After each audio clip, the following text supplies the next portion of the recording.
My name is Alex Cain. I am a historian who is based out of the Essex County area north of Boston. I am an author. I have published 2 books on the American Revolution. One is called We Stood Our Ground, which focuses on the town of Lexington in the first year of the American Revolution. And then I also published a book called I See Nothing But the Horrors of the Civil War, which addresses the American loyalists during the Burgoyne campaign. On top of that, I run a blog and a website and podcast called Historical Nerdery, which focuses on the American Revolution in the first year. Today at the Alden House, I'm very excited to be here. I am actually going to be sharing my research and history on Plymouth County's role during the American Revolution with a focus on 1775. Plymouth County sort of gets this little bit of an overlook in the lead up. Lexington and Concord seem to get all of the big show, but a lot of activities actually took place here during the American Revolution. And so I am absolutely going to be going over that.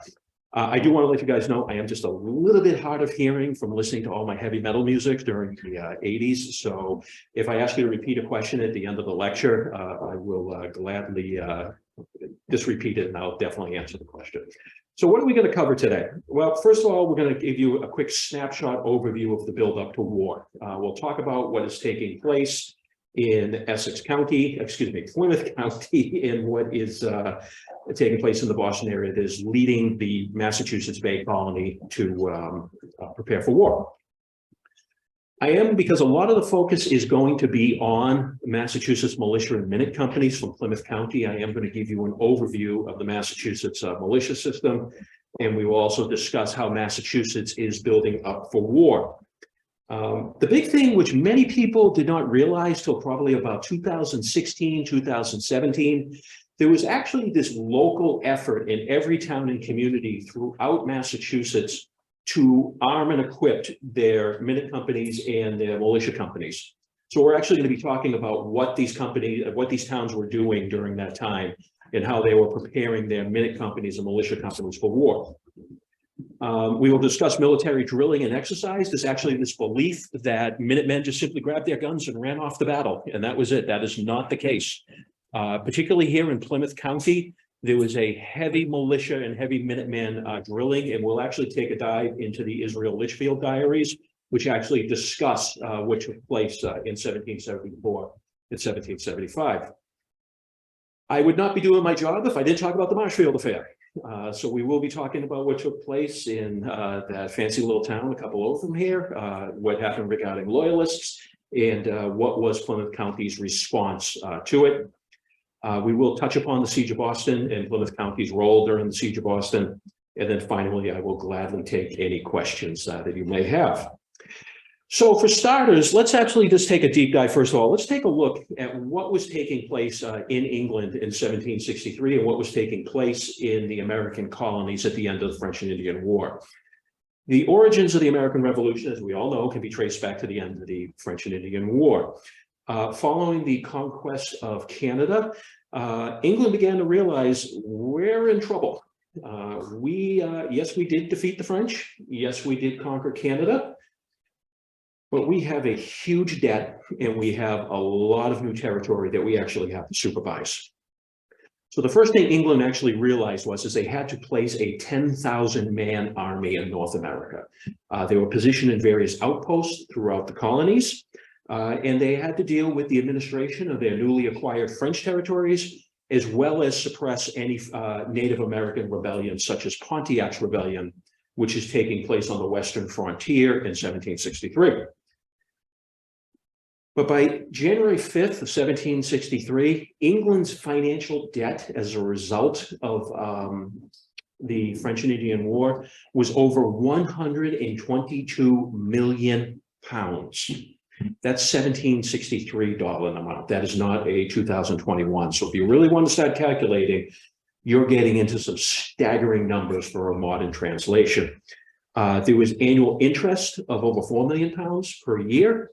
And by 1767, the debt had increased even more by 7 million pounds. So with this, England said, well, who actually benefited from the French and Indian War? Who was the ones who actually, profited? the American colonies. So as a result, they started to look towards the American colonies to start carrying their financial share relative to the American French and Indian War. After reviewing British's finances and comparing cost analysis of North America and where they are losing money, George Grenville, who at the time was the Chancellor of the Executor, he realized that North America, particularly New England, was benefiting tremendously as a result of not having to pay much taxes, not having to pay too many tariffs. And as a result, it was time for New England and time for the American colonies to start paying up. The big area that Grenville was really aggravated about, which actually Plymouth County was heavily involved in, was smuggling. Okay. Plymouth County has a wonderful coastline. There was a customs house that was based in Plymouth, Massachusetts, but you can only monitor so much traffic coming into Plymouth, so much traffic coming into Marshfield. It's really difficult to actually do that. So they realized that the New England region was not paying its fair share. And on top of that, with a smuggling activity, they were basically ripping off the British government. So as a result, they identified that there was at least 6,000 pounds, excuse me, of revenue from the New England that England was losing every year as a result of the smuggling trade. So as a result, Grenville came up with an economic plan to deal with the financial burden of the French and Indian Wars. And this is our first stop on our quick review of the American Revolution leading up to 1775, the Stamp and Sugar Acts. Basically, there were two separate acts, the Stamp and Sugar Act. They were the first revenue-raising measures of 1764. There was the Sugar Act of 1764 and the Stamp Act of 1765. Now, the Sugar Act established a tariff on colonial trading and also attempted to cut off American smuggling, particularly in New England, with a focus on molasses. Now, molasses is the lifeblood of New England. Why? Because molasses ultimately is converted into rum. And rum was actually the currency of New England in the 18th century. There is a high amount of rum that is coming out of Essex County, that's coming out of Boston, that's coming out of Plymouth County. It is cheaper than their French competitors. It is cheaper than the English version, and it's cheaper than the Dutch version. Some people I've talked to who have done an analysis of rum during the time say pretty much New England rum was disgusting. It was highly potent, but it was pretty gross. But still is very profitable for the New Englanders. And England didn't like that because they were taking revenue away from them. This was basically duty-free alcohol. So what they did was they started placing taxes on all rum that was coming in. They also listed enumerated goods, specific goods that could only go to England first. And then they would be shipped out to other locations. This completely undercut the New England economy because they were basically cutting New England merchants who would go directly to the West Indies, who may be going to the French colonies or the Dutch colonies to trade. Now they have certain goods that they couldn't bring there because they were facing having their ships seized, facing fines that they'd have to go to England first. And here's the real thing that really started to concern Americans, particularly New Englanders of the time. Violation of any of the Sugar Act of 1764 would actually result in prosecution in a vice admiralty court. A vice admiralty court means you had no right to a jury trial under English civil liberties. Secondly, you were also presumed guilty rather than innocent. So this actually horrified the Americans of the time. Well, complicating matters was the Stamp Act. The Stamp Act levied an unprecedented direct tax on just about every paper product that was here in the American colonies. Newspapers, almanacs, deeds, wills, custom documents, even playing cards. College kids might have been horrified at the time. But even playing cards were among the papers that would actually be taxed. They actually went as far, talking about greedy, they actually went as far to tax receipts. So you would actually have to pay a tax on the tax receipt when you were paying the government. As a result, both of these incidents brought on an explosion of riots. Riots did take place in Maryland. Riots took place in Virginia. They took place in New York. But the epicenter of riots during this time was here in Massachusetts. And we do have evidence of riots taking place in Newport, Rhode Island, Providence, Rhode Island, Portsmouth, Boston, Portsmouth, New Hampshire, excuse me, Newburyport, Massachusetts. And I've had some indirect references of in Plymouth, Massachusetts, of actually protests and riots taking place. The end result was, if you take a look at the response with riots that were taking place in Massachusetts, when you get outside of your seaport communities and when you get outside of your urban areas, most of the residents of Plymouth County, most of the residents of Middlesex County and Essex County were actually horrified by the riot. They thought that was not the proper approach to contest these English laws. And they thought boycotting was the more appropriate response. So as a result, you do see a movement here in Plymouth County, and I've seen various town records from various locations, including Duxbury and Plymouth, where there's this movement to boycott anything that has to do with the Stamp Act or the Sugar Act. The end result was England folded, and they basically withdrew the Stamp Act and they withdrew the Sugar Act. But they did, when they withdrew it, they passed another law that was called the Declaratory Act. And the Declaratory Act basically said, hey, we are England, we are Parliament. If we want to pass any other law that has to deal with the American colonies, hey, guess what, American colonies? You have to put up with it. We have a right as your governing body to do that. So you have the Declaratory Act. And it was through the Declaratory Act that in 1767, we get the Townsend Acts. Now, the Townsend Act, by 1767, England's debt is continuing to spiral out of control. They figured just to maintain the British Army in North America by itself, 10,000 men spread throughout the 13 colonies and Canada, it was running them 400,000 pounds per year. Okay, that gets into the tens of $millions in conversion of 2023 money, if not more. Charles Townsend, who had replaced Grenville as the executor of the Chancellor of the Executor, and it actually said his mouth often outran his mind. He was not considered the brightest person at the time. Announced, I have a solution for our monetary problem. And he was a very unique and very clever man. He said, let's just try taxing the American colonies again. Pretty much the Townsend Acts is they focused on paper goods again, painter's lead, which was very odd, but very popular at the time, lead, glass, and tea. There was also a tightening of custom policies again, because England was very, very upset about the smuggling activity that's taking place, particularly in New England. There was a small group of minority of parliament that opposed this particular measure. The majority thought this is a great idea. Let's actually pass these laws. Let's try and tax the colonies again. Then they actually turned around and said, let's reduce the taxes here in England because now the American colonies are going to pay for everything. It resulted in England's economy completely crashing because they changed the tax structure.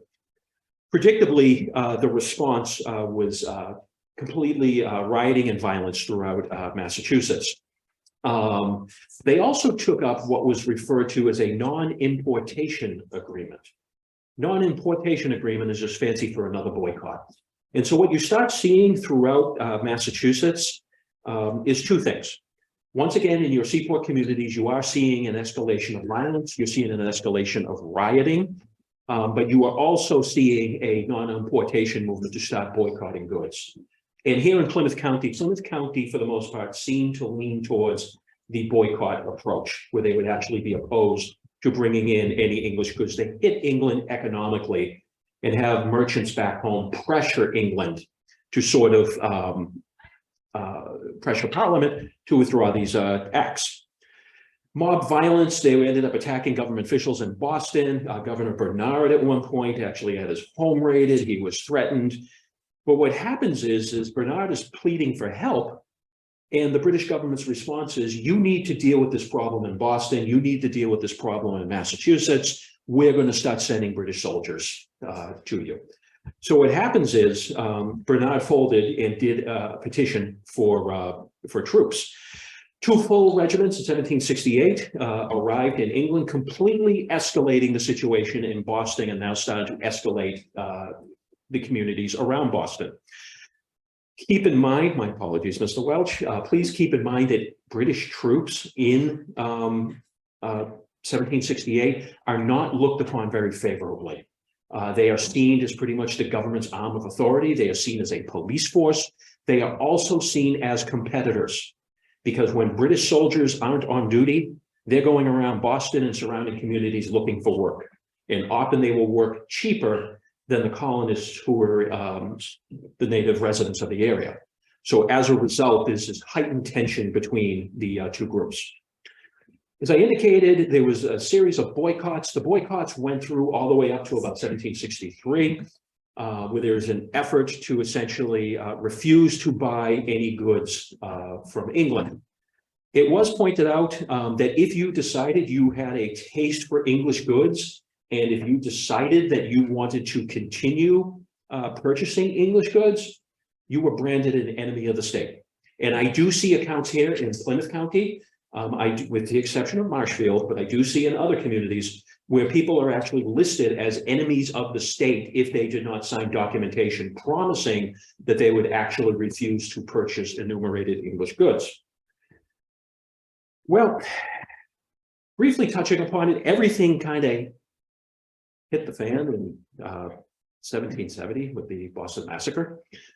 This was absolutely horrified Massachusetts Bay Colony. This is where a situation where there was a conflict between British soldiers and American working class workers in Boston. The result was obviously British soldiers firing into a crowd and several people being wounded or killed. It put tensions at an ultimate high level between Massachusetts residents and British soldiers and the British government. Plymouth's response to this pretty much mirrored Essex County and Middlesex County. They were absolutely horrified by what had happened. This was seen as an act of war against Massachusetts Bay Colony. There were multiple petitions that were sent to the British government. There were multiple petitions that were sent to Parliament. And there was demands that basically the British soldiers remove themselves from Boston, which they temporarily did. They were eventually temporarily removed out to Castle Island, where they pretty much there was a British fortification out there, and they positioned themselves there. Real quickly, the famous Paul Revere engraving. There's a whole different story, which I could do a whole different talk about. This is an act of plagiarism. There was another individual who actually carved the original engraving of the Paul Revere Massacre. And then a person from Newburyport ripped off Paul Revere. And so the three individuals are going back and forth, threatening to sue each other for the plagiarism. But Paul Revere's engraving of the massacre was the most successful. Tensions started to cool a little bit after the Boston Massacre. But again, you had the Tea Act. The Tea Act was essentially passed to shore up a struggling corporation. Not that we've ever heard of that before, okay, with the government stepping in and trying to bail out a company. Well, that's basically what happened here. In 1773, Parliament passed the Tea Act to refinance a shaky economic base of the British East India Tea Company. They were established in 1709. The overwhelming majority of their finances, and I mean over 90% of their revenue, came from tea. By 1772, due to severe mismanagement, again, I've never heard of that with businesses before, they were in desperate need of a bailout. The company, rather than look for other investments or maybe shore up their finances, said, let's go to the government for a bailout. And what happened was Parliament passed the Tea Act. The Tea Act gave the East India Company a monopoly over the importation of tea in the American colonies. Now, they wouldn't have to pay any duties. They wouldn't have to pay any taxes. They could jack up their prices as much as they want, and they were going to profit tremendously. The Americans weren't too wild about it. They were not a fan of East India tea. If you were here in New England, your favorite type of tea was Dutch tea. And normally you would get that through smuggling. Massachusetts immediately opposed this. They began initially with protests. However, by November 29, 1773, when the Dartmouth arrived at Griffin's Wharf in Boston, with 3 days later the Beaver arriving, the tensions hit a roof. There was pressure from local residents to basically Tell the ship captains, turn your boats around, go back to England. You're not unloading this tea in Boston. By December 16, 1773, the ship owner was pleading with the governor to try and allow to bring his tea back to England. The governor was not letting him do so. Eventually, at 6 o'clock that night, 150 men disguised as Indians marched to the three ships, boarded them, and dumped the tea overboard, which is really a unique response when you take a look at the other communities for tea protests, where there was basically the Boston Tea Party of dumping the tea in the harbor. Plymouth County, if you take a look at Duxbury, Plymouth, and I believe it was Pembroke, they burned their tea in response. So what they did is everyone within that particular community gathered all their tea up, put it into a large bonfire, and had a protest. This seems to be the common approach throughout Massachusetts Bay Colony, with more of burning the tea than actually tossing it into the harbor. The result was what was called, after the Boston Tea Party, was the Intolerable Acts, which basically means England was very, very upset about what had happened. This destruction of the tea was the final straw. They felt that Massachusetts Bay Colony was completely out of control, and as a result, there had to be a hard line and strict punishment against Massachusetts Bay Colony. March 31st, 1774, King George III signed what was referred to as the Boston Port Bill, which basically was intended to reprimand Boston. They shut down the port. All seagoing traffic was stopped by His Majesty's Royal Navy. The Massachusetts Provincial Charter of 1691, which was an incorporation of, it was basically an early version of the Bill of Rights. This document represented English liberties, your rights as an English citizen under the Crown. It was revoked. So basically what the British colony government is now doing is revoking all your civil liberties. Additional regiments were dispatched, and Major General Thomas Gage, who at the time was the overall commander of American forces in North America, was named as the acting governor of Massachusetts. He removed the seat of government to Salem, Massachusetts, just north of the city, north of the town. And then he moved all custom offices that were located in Boston down here to Plymouth, Massachusetts. The government was replaced with a mandamus council, which was appointed and not elected. Town meetings, do you guys have town meetings down this way? We're always having town meetings up my way. It's crazy. Completely shut down. You cannot have a town meeting without Gage's permission. And rights to trial by jury, even for civilians, were revoked. So here we are now on the eve. Now we're going to talk about Plymouth County, because the gauntlet has been thrown down. What many Massachusetts residents, including here in Plymouth County, are thinking in 1774 is that England is trying to force us into a war. They started hoping that, they would provoke the American colonies through the Tea Act, the Stamp Act, the Townsend Act. The Boston Massacre might provoke a war, but with the Intolerable Acts, this is it. England is trying to provoke a war so they can conquer Massachusetts and New England, enslave them, and basically deprive them of all their English liberties and strip them of any economic value. Here's the kind of wild thing. Massachusetts actually had precedents they could look at to see that this had happened before, because England did this to India and England did this to Ireland. So they were in the same mindset saying, whoa, they did it to those two locations, we're next. So there is this actual belief that that England, the Crown, particularly Parliament, is trying to force Massachusetts and New England into a war. New England will lose, and England will then conquer them and strip them of all their rights. So with that, we are now here in 1774. And at this particular point, Massachusetts is firmly convinced we are going to war. We don't know when it is. We don't know how it's going to start, but we need to start preparing for war. And so the first thing is you actually had, once General Gage and the Massachusetts, Parliament stripped Massachusetts of their governmental authority, Massachusetts' response was to create basically an illegal legislative body called the Provincial Congress. And representatives from every town, including Plymouth County, traveled to Salem or traveled to Concord, wherever they were meeting, and participate in this illegal body.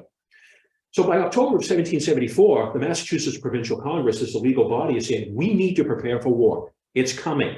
Where are we going to get our soldiers to start preparing for war?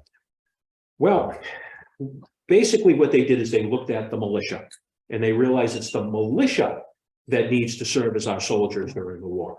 Now, keep in mind, in 1774, every town had at least one militia company. Many towns had multiple militia companies. An interesting example would be Pembroke. In my research and preparation for this talk, Pembroke had at least 3 militia companies in its town. One of them became what was known part of Hanson, Massachusetts today. Then there was another parish militia, and then there was a primary militia. What basically happens is every town had at least one militia company. The larger your town got, the more likely they're going to split them up into multiple militia companies. The first thing that the Massachusetts Provincial Congress realized is if we are going to prepare for war, we need to get rid of all those loyalist officers, because if they're in command, they are not going to line up with the Massachusetts Provincial Congress. And that's what they did. They actually had every militia company throughout Massachusetts Bay Colony, including Plymouth County, meet and elect new officers. And I've seen various accounts where some towns, the militia officers kind of went quietly. Others, they were kind of shown the door along.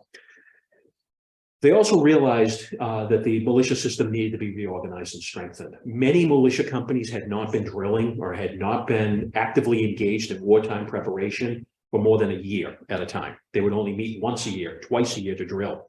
And at the time, it was actually seen as a town celebration or a town fair. You'd get together, you'd drill, you'd have a religious sermon for a period of time, and then everyone would retire to the tavern to celebrate. So what happened is on October 26, 1774, the Massachusetts Provincial Congress, after ordering the stripping of loyalist officers, took its next step.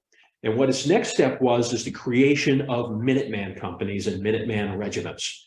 Now, this is not something that's new. Plymouth County, which was heavily involved in King Philip's War, had a Minuteman system going as far back as King Philip's War, where there was some sort of laws on the books in those various communities where they would require militiamen to be ready at an hour's notice, militiamen to be ready in 30 minutes notice, militiamen to be ready at a minute's notice. So the Minuteman concept is not something new within Massachusetts. But the command here, this is the original Minuteman resolution that got everything started in 1774. And it basically said the field officers, the colonels and the majors, shall meet quickly and enlist at least 1/4 of the men from each militia company under their command and have them form into companies of 50 men. Now, here's the analogy I usually give with your Minutemen. You would have, once the Minuteman companies were created, even here in Plymouth County, most of your Minutemen were your young men in the town. Okay, the analogy I actually give is where I live up in the town of Merrimack, which is back then, it's part of Amesbury, Massachusetts. I would have been part of the militia. I'm still of militia age, as would be my son. My son is 23. He's 23, right? Okay, my wife is nodding yes. It'd be myself. If there is an emergency and we have to sprint a mile to the town green to be ready to mobilize, who's going to get there first? My 23-year-old son or me? I'm not going to make it. I'm going to stop at least halfway, maybe get a snack from a neighbor. I'm going to hit the tavern probably on the way, and then I'm going to be gasping for air by the time I hit the tavern. My son, on the other hand, who's 23, is going to be there full gear running.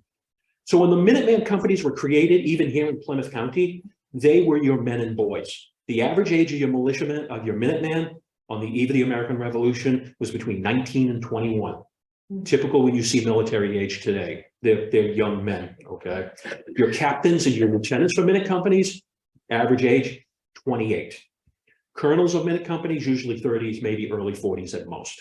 This is what's being created following this particular resolution.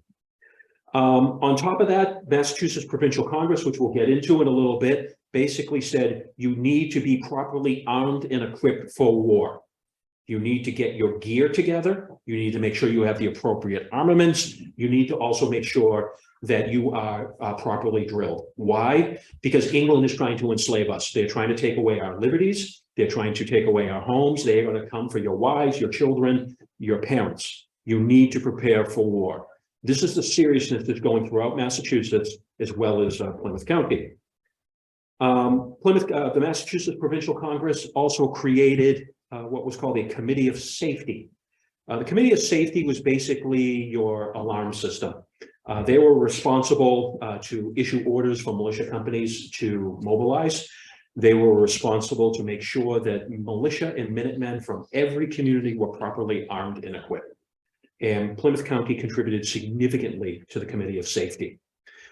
There was also a sister company that was called the Committee of Supplies, where if the Committee of Safety said, hey, we need 50 cartridge boxes or we're short muskets in this particular region of Massachusetts, the Committee of Supplies would go about trying to find those arms and equipment. As you start getting closer to the fall, early winter of 1774, the Massachusetts Provincial Congress started issuing recommendations exactly what soldiers should be wearing when they go to war, because they wanted these men to be fully prepared for combat. Now, Massachusetts had what we call militia laws since its foundation, and they were legal statutes which said that if you mobilize as part of a militia, if there's an Indian raid or if the French are attacking, you would have to take the field and show up with certain gear. Mike Welch, who just popped in a few minutes ago, actually had the full equipment of a Massachusetts militia officer. They would be required to have blankets, knapsacks, canteens, muskets, ammunition, powder horn, food for so many days, powder for so many of certain weight. Those were the militia laws. The Massachusetts Provincial Congress passed a recommendation that they said, hey, as we're preparing for war, we believe that at least the Minuteman companies that we created should have a firearm, bayonet, pouch, that's where you would carry your ammunition, knapsack, 30 rounds, 30 bullets, and cartridges and extra balls. This is serious stuff. They are basically almost arming or recommending arming and equipping themselves on par with British troops. What is also happening, the Massachusetts Provincial Congress issued an order in the fall, early winter of 1774, telling every town in Massachusetts, start drilling like the British soldiers, which means that communities, and we're going to see it in a few minutes with Israel Litchfield, the communities in Plymouth County were using the same exact drill as the British soldiers. This is what's going on in 1774, 1775. So Massachusetts Provincial Congress issues this order and says, hey, we are recommending that every town within the colony start carrying, their soldiers start carrying this equipment. And you'll notice it says, I highlighted, it says it's strongly recommended. Very careful choice of words there. They're not ordering, they're recommending. It's sort of like a little sort of like, hey, we're kind of making this suggestion so we don't appear rebellious. Okay. Well, that left a lot of confusion within the Massachusetts towns. Do they look at the militia laws that existed before the conflict with England, or do they come up with their own? And it varied from town to town. And this is where we're going to start taking a dive into Plymouth County specifically. As a result of the recommendation from the Massachusetts Provincial Congress, I've been able to document about 128 accounts throughout Massachusetts of various towns and communities issuing their own instructions to their militia company saying, this is what we're going to provide for you, or this is what we require you to carry when you go out. So there's three types of town militia and minute company resolutions that I discovered in my research. And we're going to sort of go around the colony a little bit, but with a focus on Plymouth County. The first one were sort of vague, often last-minute resolutions passed by towns after January 1775. And what they did is say, okay, militia and Minutemen of our town, you're going to equip yourself based upon what the old Massachusetts militia laws say. The second one, and this is what I saw a lot in Plymouth County, highly detailed resolutions that often expanded upon or added to the recommendations of the Massachusetts Provincial Congress as to what militiamen or Minutemen should carry. And then finally, and I haven't found evidence of this in Plymouth County yet, and if anybody knows of any, please let me know. There is I found evidence, particularly in Essex County and Middlesex County, of what were called independent companies. Independent companies were basically like almost like social clubs, or maybe blunt, paramilitary organizations. There were at least two that were located in Newburyport. I'm aware of a third in Haverhill. I'm aware of a fourth in Western Massachusetts, and there was another one that was in Roxbury. So there's at least five that I'm aware of. They're basically a social club where your dues would go to the arms and equipment of the military body. So let's just quickly take a look at the vaguely worded resolutions. I start off always with my town. It voted that its Minutemen would be responsible for their own arms and equipment. It means the town basically says we're not paying you anything. Interesting thing about Amesbury, again, northern Massachusetts town on the New Hampshire border, actually at a town meeting voted not to form a Minuteman company. Okay.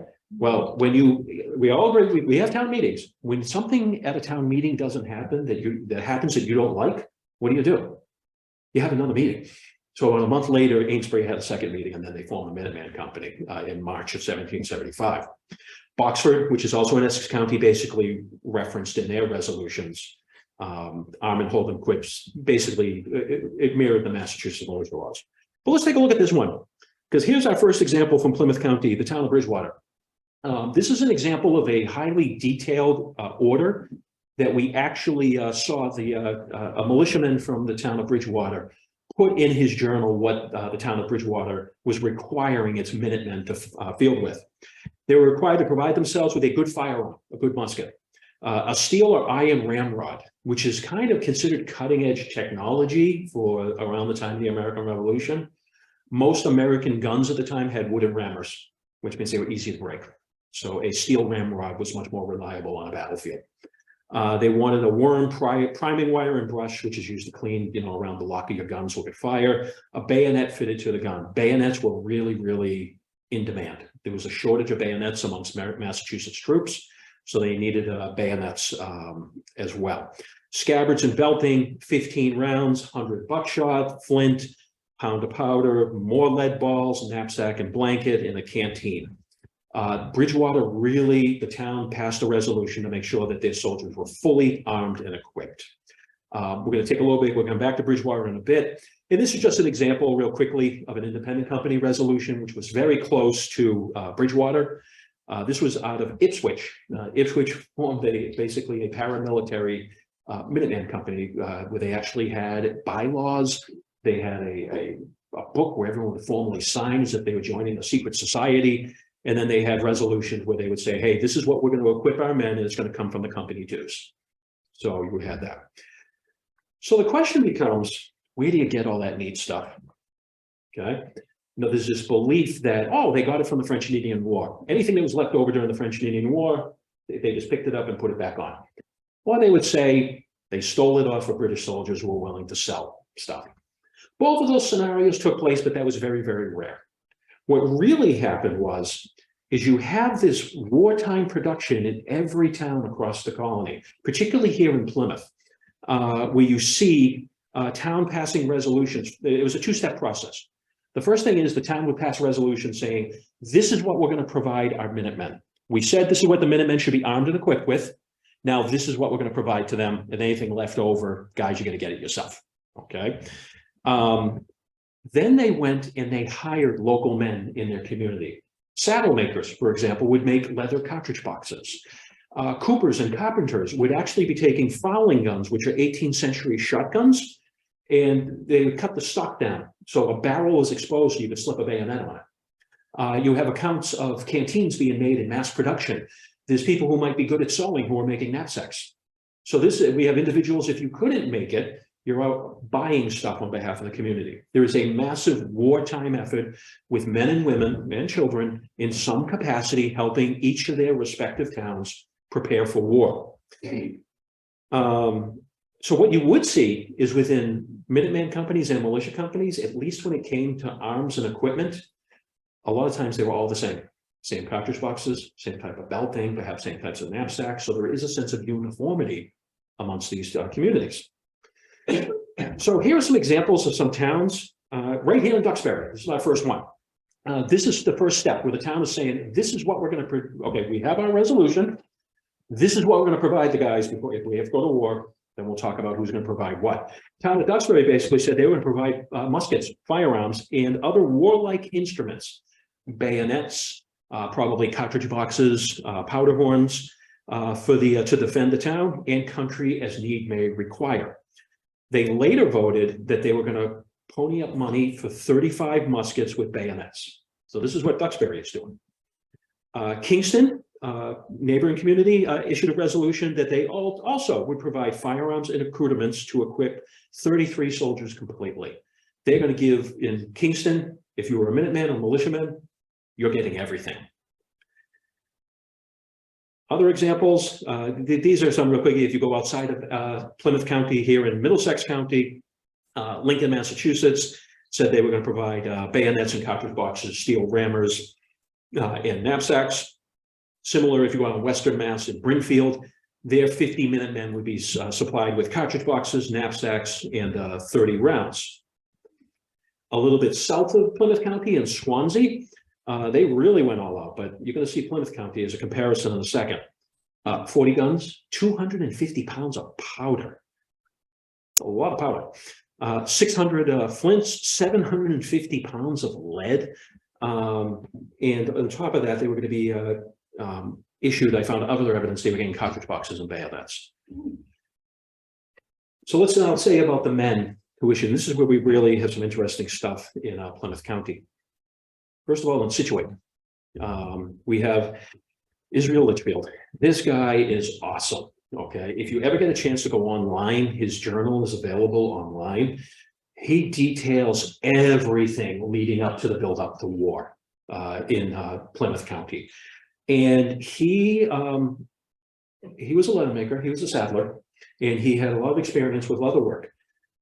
So what he was doing, he could see on January 14th in 1775 for this particular one, he made for himself. I made a cartridge box, I covered it with colt skin.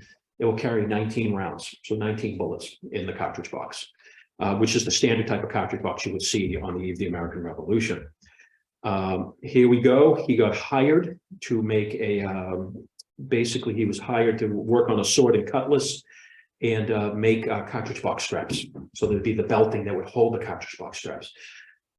The two types of leather, or the sources of leather, that I see in Massachusetts during this time in Plymouth County and Middlesex County are both moose skin and colt skin, which were very durable for purposes of leather making. Again, you see in March of 1775, he made his own sword belt and bayonet belt. And then he said he went training in the afternoon, they were drilling. So there's definitely, you can see in Ipswich, they're making belting. And he's not the only one. Just as a point of comparison, we have Phineas Carlton in Bradford, Massachusetts, which is in Essex County. He was hired and paid to make scour 22 bayonets. These would have been old French and Indian War bayonets. We're just removing the rust from the bayonets to get them ready for use. He was also hired for belting, to make bayonet belts so that he could carry the bayonets into the field. Another individual, William Greeno, was also hired to work on bayonets and belting. Springfield, same thing. You had the entire Springfield armed and equipped all their militiamen. But here's a real interesting one that I found coming out of Rochester, another Plymouth County town.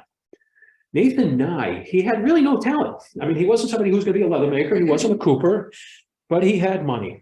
And so what Mr. Nye was doing for Rochester was he was responsible for acquiring ammunition for the town Minutemen and militiamen. So he was going into Boston, he was going to other locations, and he was purchasing as much lead as possible. And basically, he was responsible for melting it down into musket balls. And he was directed in October of 1774, which is really, really early. In Hingham, this is a really interesting one that I found. If you want to look at the areas that I highlighted, some of the communities in here in Plymouth County were looking to acquire cannons. Now, cannons in the 18th century were considered weapons of mass destruction. A lot of the communities in Plymouth, including this immediate area, such as Hingham, such as Duxbury, such as Plymouth, they wanted cannons because they had to protect their coastline. So it was just basically natural to try and get their hands on cannon. Well, these particular individuals in Hingham, you had Jacob Levitt, who was hired to make the carriage for the cannon. He was actually constructing the cannon. He was a woodworker, so it makes sense that he was hired and paid. You have John Fearing, who was acquiring the timber that was going to go to Mr. Levitt to make the carriage. You then have Adam Stowell, who was actually making cannon shot, which means he was taking the lead, melting it down into musket balls that were used for cannon, grape shot. And then finally, you have Joshua Livet again, who is also making cannonballs that were to be fitted to the cannon. So there is actually evidence here again that the towns are going about hiring people to actually make the products that are going to be used for war. Now, the other interesting thing is, well, now that they're fully armed and equipped, what were they doing during this time? Were they just kind of sitting around with their guns, just waiting for what's going to happen? No, they were heavily drilling and exercising during this time. And the question becomes, did Minutemen and militia companies drill in Plymouth County? And the answer is, heck yes. They drilled quite often here in Plymouth County. Plymouth County, I see a higher level of drilling in this county than I do see in other counties. Probably the closest one that I could say that probably may have drilled more might have been Bristol County to the south. But Plymouth has heavy drilling taking place. Rochester, going back to Rochester, ordered every Minuteman, so-called in Rochester, to attend 3 half-days a week to drill. And they were also required when they were to field with all their arms and accoutrements, which means all the things that the towns were providing for them, you got to bring it to your drill. Israel Litchfield, he talked about how he worked in the shop up until the forenoon, at which point they then went out drilling in the afternoon. In Israel in January, he talked about how the entire company went for a drill for the day. They were restricted because it was raining and snowing and sleeting. Everything was going on January 1st of 75, but they spent most of the time marching and wheeling, which is a type of maneuver they perform on the field. Okay. According to local tradition, in 1775, Peleg Wadsworth was hired by the town to train the town's minute companies in the Crown Manual. So this particular individual, who I believe was from Kingston, and he trained either Kingston and Duxbury Minutemen, or he was from Duxbury and he trained those 2 towns. But there's definitely this individual was hired to drill the minute companies at the time. And going back also to that original sheet I gave you, you can also see on this particular drill that people were hired actually to run drills, and people were paid to go out and drill. Minutemen and militiamen didn't work for free. You're going away from your farm, you're going away from your job. So if you're going to go out and drilling in the field preparing for war, you are absolutely positively going to be compensated for your time. So you can see just one quick example. Captain Cushing's company was paid for exercising during that time. Real quickly, I then want to get into the Marshfield Affair because I know we're starting to approach running out of time. Joint drills did take place. It wasn't just local platoons taking place. It wasn't just, companies taking place. You had multiple communities that were actually getting together and drilling together. So what we do have, I do have evidence of Essex County communities that were drilling. I have examples of Bristol County communities that were drilling. But here's the really neat one. Again, getting back to Israel Litchfield, you had probably about 4 to 6 communities that all got together on April 19th, 1775 to drill. Now, what happened on April 19th, 1775? Lexington and Concord. These communities are drilling down in Scituate. They are having a full Minuteman battalion drill. So you're dealing with hundreds of men together, drilling, preparing for war. And Litchfield talks about how there's 9 to 10 companies present. So you're having Kingston, Pembroke, Scituate, Hingham. They're all together, men from all these various communities in a large field performing military maneuvers in preparation for war. And Litchfield does talk about, and this is an edited version, it talks about how they drilled, then there was a prayer service, they drilled some more, somebody was injured, drilled some more, and then by the end of the night, where they're getting ready to retire to the tavern, a rider comes in, and the rider announces that there's been a fight at Lexington and Concord. So that brings us to the last area I'm going to talk about in the next 5 to 10 minutes, and that is the Marshfield Affair. This could have been the second Lexington and Concord. It was really I'm surprised it wasn't. And I think the only reason it wasn't was because of the hesitancy of the American officers of the time. As a matter of background, Marshfield was not a loyalist town, but it leaned loyalist. Those are my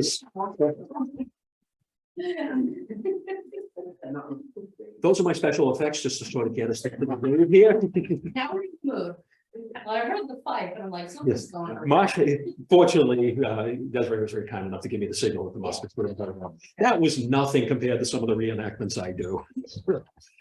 Marshfield, I would put it as a 55-45% leaning loyalist makeup of the town. This is awesome. The background noise I'm leading up to it. I love it. This is they lean towards it. So a lot of times when you take a look at their town meetings, and John Bell, who's a historian who runs Boston 1775, when you look at some of his research that he's done, when the town is having their town meetings discussing how to respond to the Boston Massacre, how to respond towards the Intolerable Acts, how to respond to British troops in Boston, it was always a very close vote in Marshfield. And a lot of times it came down pro-Crown as opposed to pro-Provincial Congress. And so they were sort of branded that they leaned towards the Crown, and they made it a loyalist community. Well, in January of 1775, the residents of the town declined, and they rejected a petition to basically, it was a patriot resolution in opposition to Crown policy and in opposition to politics that were taking place out of Boston. That really, really upset their neighboring towns. And the neighboring towns basically sent a message to Marshfield: if you do not vote again and change your vote, we're coming for you. We are going to have a meeting and we are going to basically change your minds for you. Well, that resulted in Marshfield getting together, and they sent a letter to General Thomas Gage. In short, what this letter does, or what it says, is it basically says, help. We're being threatened by our neighboring communities. Is there anything you can do to help us out? And it talks about how basically they say that we're being threatened by people in great numbers to attack and destroy us. And they are, going to overthrow the law of the realm. This really kind of shook up Gage, but he also decided he was going to roll the dice, because he's like, there's a loyalist community. There's somebody out in Massachusetts who supports me and supports my troops and supports Crown policy. His response was, let's send some troops to Marshfield. And so what happens is he dispatched 100 British soldiers from different regiments under the command of Captain Nisbet Balfour. Boy, that is a snooty name if I've ever heard one. He was from the 4th Regiment of Foot, also called the King's Own Regiment. So he led 100 soldiers from different regiments down to Marshfield. They came down by ship. They brought with them, and this is what really infuriated Plymouth County, 300 stands of arms. What's stands of arms? 300 muskets, 300 sets of cartridge boxes, 300 bayonets to be issued to the loyalists of Marshfield, that should war break out, these 300 would be willing to fight with the British soldiers. So now the British government is now arming people who supposedly support the Crown's movement to strip Massachusetts of its civil liberties. So Plymouth County ended up firing off a response, which we'll get to in just a second. But according to the a New York newspaper account, when these 100 soldiers arrived in Marshfield, they were greeted with fanfare. It was almost like it was a ticket parade that was taking place during this time. They were happily relieved to see Captain Balfour's men and joyfully received by the town's loyalists. Well, Plymouth County was like, whoa, whoa, whoa, whoa, whoa. Hang on, guys. We need to take a step back here. And I will give Plymouth County credit, because they could have escalated the situation. Instead, they kind of said, listen, this is completely blown out of proportion. We may have been upset with Marshfield, but we never really threatened anybody. We didn't say we were going to cause any harm. And they sent a letter. You had Kingston, Situate, Duxbury, Pembroke, Plymouth, and Hanover sent a joint petition to General Gage saying, let's take a step back. We weren't threatening the communities. We weren't out of control. Let's dial it down a bit. Please remove the troops. The town basically argued that we would never engage in violence. We wouldn't do that. At the same time, they sent a letter to the Massachusetts Provincial Congress saying, hey, they kind of downplayed that they were threatening people in other communities. So Plymouth kind of Massachusetts Provincial Congress was a little upset with Plymouth County because they felt that the towns of Plymouth County, by threatening Marshfield, brought these troops into their backyard. Well, let's jump forward to April 19, 1775. These British soldiers are still in the community. They haven't left. They've taken up residence on the estate of a loyalist, and they're encamped there. This is the same day, as I mentioned, of the drill that's taking place in Situate, short distance away from Marshfield, full regiment of Minutemen. Towards the end of the day, Israel Litchfield recalls, just as the battalion was dismissed, there came word from a post that the regulars were marched out of Boston and were fighting with our people. At that particular point, once the word had spread through Plymouth County, they quickly mobilized. And by the morning of April 20th, 2 full regiments from Plymouth County were advancing on Marshfield. Here's the real neat thing. There are only 3 child eyewitnesses that I'm aware of the events of April 19th and April 20th, 1775. 2 of them were from Lexington, 2 girls. One at the time was 5 years old, one of them was 11 years old. This is an account of a 9-year-old witness who ended up telling somebody who memorialized it in the 19th century that even the Marshfield militiamen escaped from the town, knowing the British soldiers were there, and assembled on a hill outside of the town to help drive the regulars out of Marshfield. And the description is about how they were firing off guns, similar to what we heard just now. That would have been alarm guns of the time. It was a signal for the militia to assemble, where they basically, on a hill outside of Marshfield, the Marshfield militia is firing off their guns, telling, if you can get out of town in your militia, get your arms and equipment, meet us at this location, because we're going to drive these guys, these soldiers out of town. Meanwhile, down in Plymouth, every fisherman and every sailor that was in the harbor at the time got off their ships, got their arms and equipment, and marched for Duxbury. By the afternoon of April 20th, over 500 men and militiamen are here, right here, where we're located. Okay, they were assembled in Duxbury. At this point, British troops, just with the 500 alone, are outnumbered at 6 to 1, with just this number of militiamen forming outside of the town. Present was a black freeman, Luther Jotham of Bridgewater. Bridgewater did respond in March here as a result.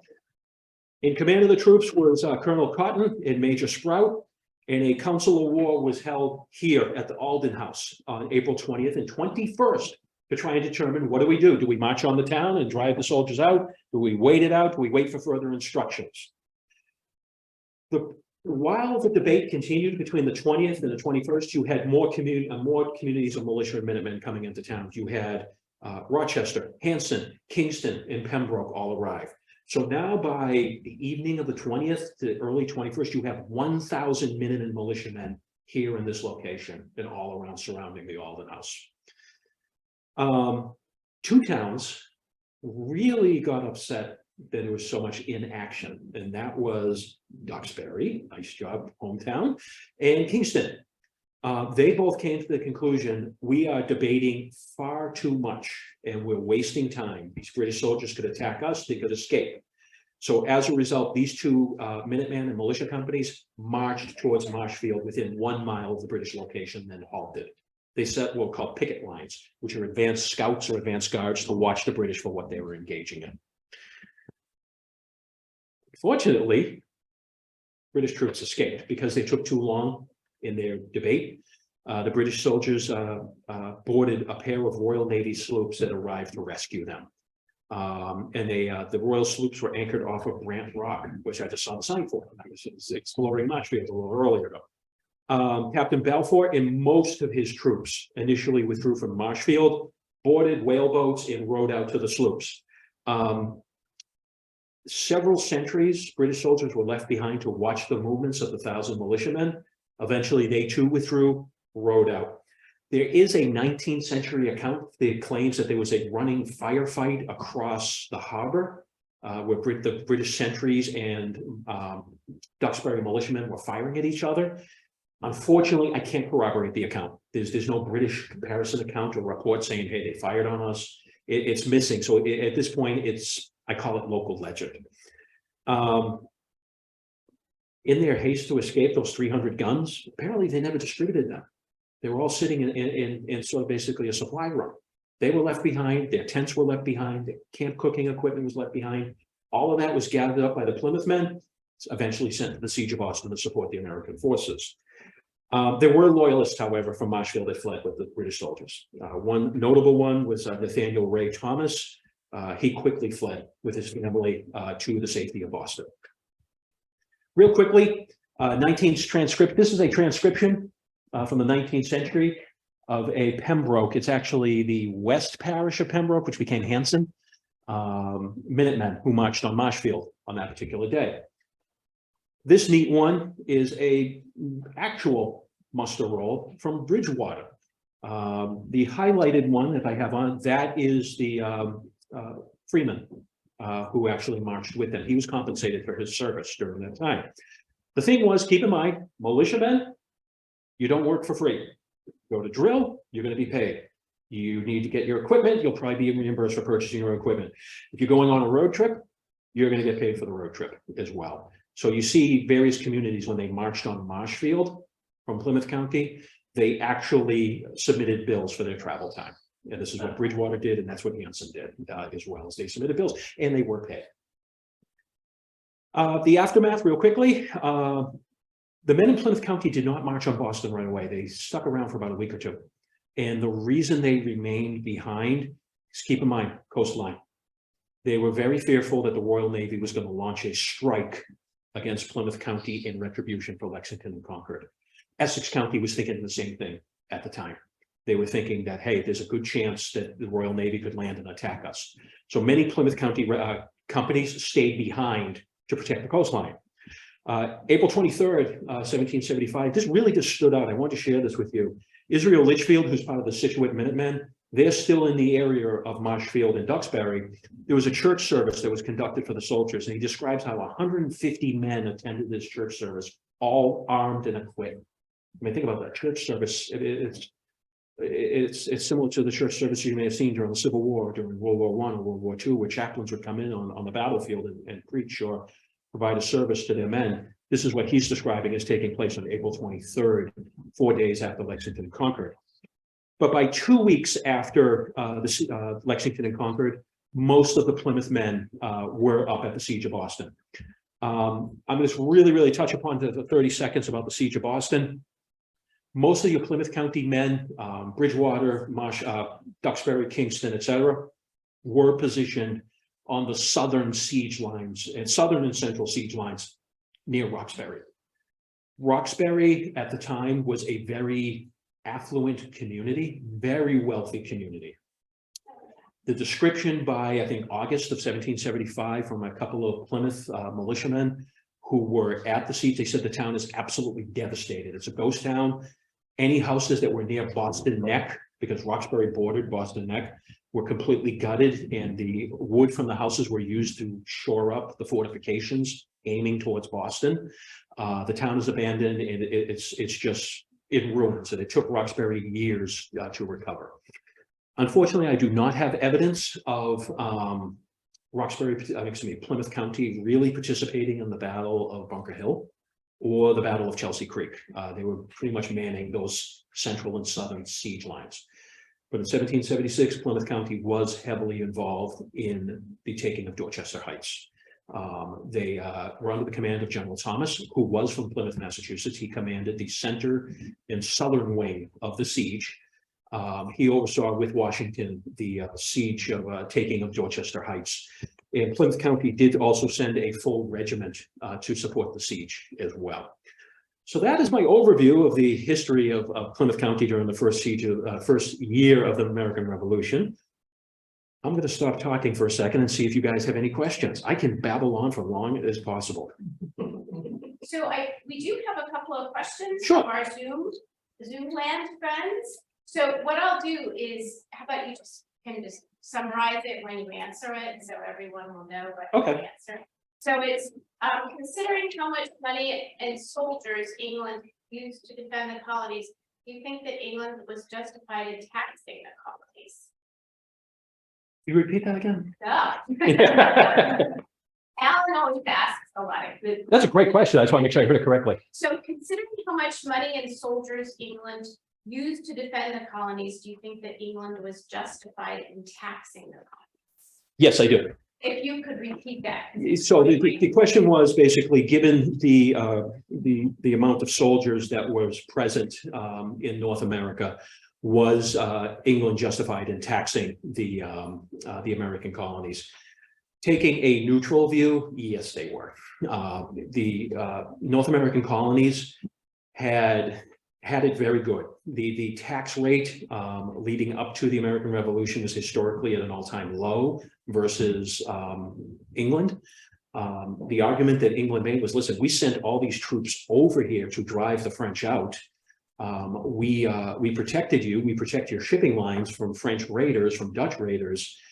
So in a neutral sense of view, I could see where England is coming. It might not be a popular response, but my position is, yeah, they were justified because it was a bill to pay. Okay, another question. If the militias, oh dear, if the militias were equipped and trained, why was Washington so disgusted with them? That's a great question. How much time do they have? Yeah. So Right. So here's the thing to keep in mind. Washington had a negative view of New Englanders to begin with. And the reason goes back to the French and Indian War. All roads in the American Revolution lead back to the French and Indian War. His encounters with New England troops during the French and Indian War was not the most favorable. New England troops were generally used as logistical support. They were seen as irregular, disorganized, not motivated to go into combat.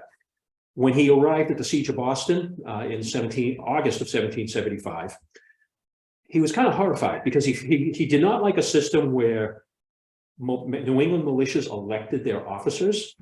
He did not like a system where there was a little bit of less formality when officers would interact with each other.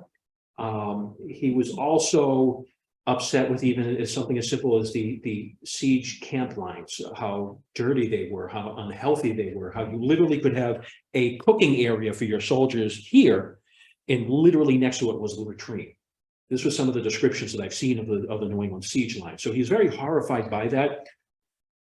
His disdain of New Englanders was really strengthened during the New York campaign of 1776, where New England militias ran from the field. Now, there is one exception that Washington makes, Washington's view of New England troops, and that was Glover's brigade, which was the Marbleheaders who helped row the troops across for Trenton and Princeton, and also helped them escape during the Battle of Brooklyn. Glover's brigade, he considered a very hard-hitting, reliable New England regiment. And whenever the crap, pardon my French, hit the fan somewhere during the war, Glover's brigade was constantly being dispatched at Washington's command to go to those locations. So that's the counter to it, but it's a great question. It's a historical disdain for New England. okay, we have one more. Okay. Were the British aware that the militias were training and being supplied by the town? Oh yes, and this is where I'm going to get into. Yeah, and this is where I'm going to get. Oh yes. So the question was, were the British aware that the militia were being trained and supplied and drilling during the build-up to war? The answer is heck yes. And there's a funny story I'm going to tailor into this one.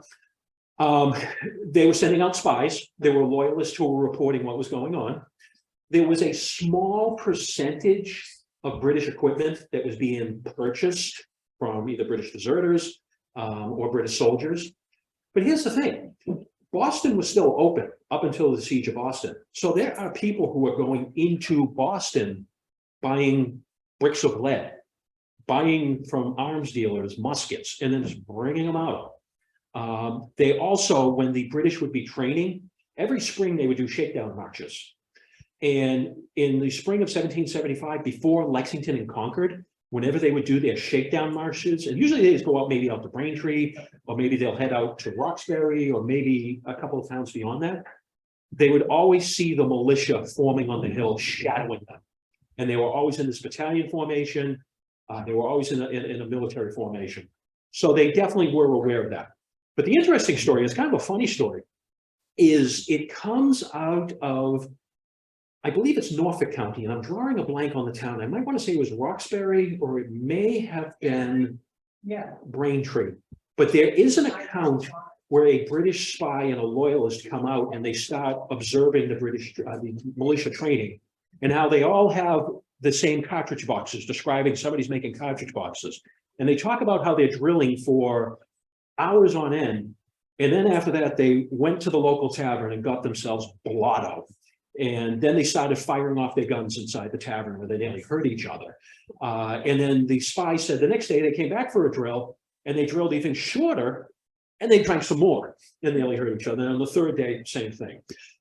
So the answer, yes, British were well aware, and it drove Gage nuts. He was horrified that this is what these militia were doing. Wow, it's raining out right now. Other questions? Okay, I believe, did somebody else have a question? Yeah, does anybody else have a question? Because I have one too. Okay. So like, how come you said like Roxbury was really wealthy like prior to the? Yep. So how come like the town became like how come everything fell apart just because of the military? It was. So keep in mind, if you can think of, are you familiar with the drawing of Boston in 1775? It's basically an island with a very thin neck. Okay, it's called Boston Neck. At high tide, Boston Neck would become flooded. So Boston became almost an island. Mhm. At the base of the neck is Roxbury. Okay. Yeah. So at the top of the neck at Boston is all the British defensive works. At the bottom in Roxbury are all the American works, and they are staring each other down. Yeah. So I'm going to use you. How old are you? 17. Perfect age. Okay. You're at home. You live in Roxbury. Mhm. Okay. Now you have all the American troops, and you are on the front line of the siege. And there are shots being fired at each other. There's artillery exchange from time to time. You're going to stick around? No. You're out of there. So what the first thing that caused it was Roxbury was basically abandoned. Okay, many of the people abandoned it.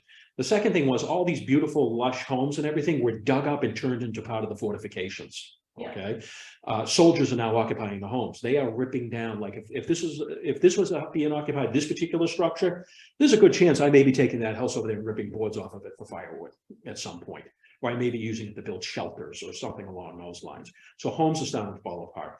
Homes are getting perforated with cannonballs and musket shots. So it just basically became an abandoned town, and they wanted to get out of it. Now another town that similar happened to them, Charlestown. Now Charlestown was burned to the ground because of Bunker Hill. Yeah. But as early as Lexington and Concord, they were trying to get out of that town as quickly as possible because they knew they were on the siege line. Other questions?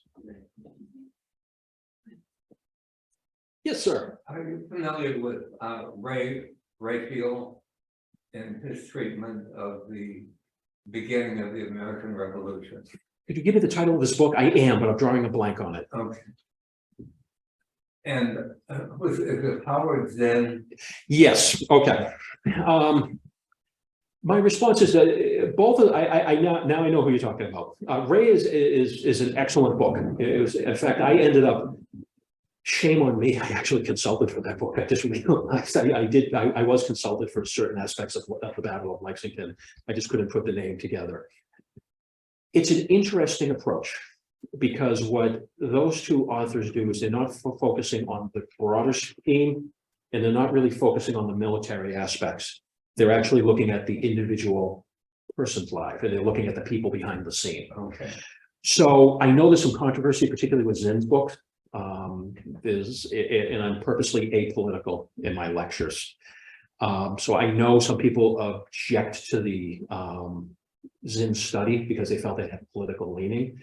I think it's of good value because you're looking at your everyday farmers. You're looking at your leather workers. You're looking at perhaps enslaved people. You're looking at women and children. He brings a value to his study in that.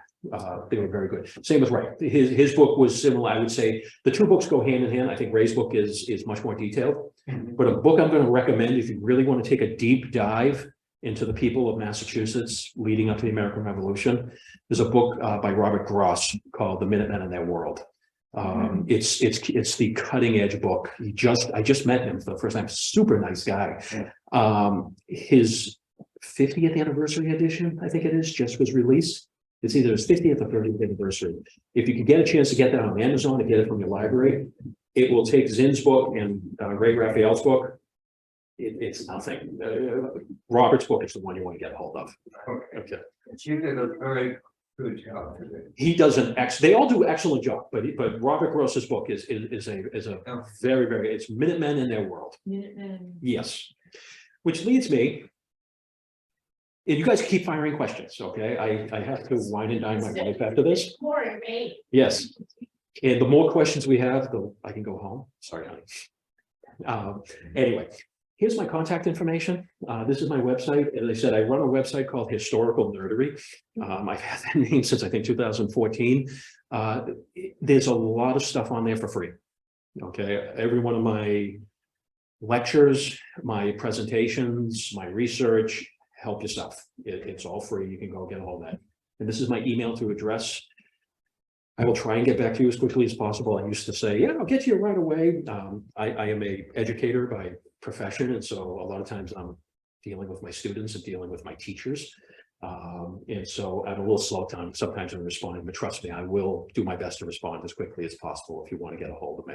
If you want to email me, I'll get you those books. I can send you the names and the links if you want them. But if you guys have other Plymouth County specific information, let me know, because they said Plymouth County's got some really interesting stuff, especially when you start going into the Battle of Rhode Island, which is 1778. Plymouth County the militia system emptied out and invaded Rhode Island to support the American cause, which is another great lecture at some point. So guys, if there aren't any other questions, thank you very much. I do appreciate the time, and hopefully the weather will get better. Thank you. Thank you, guys.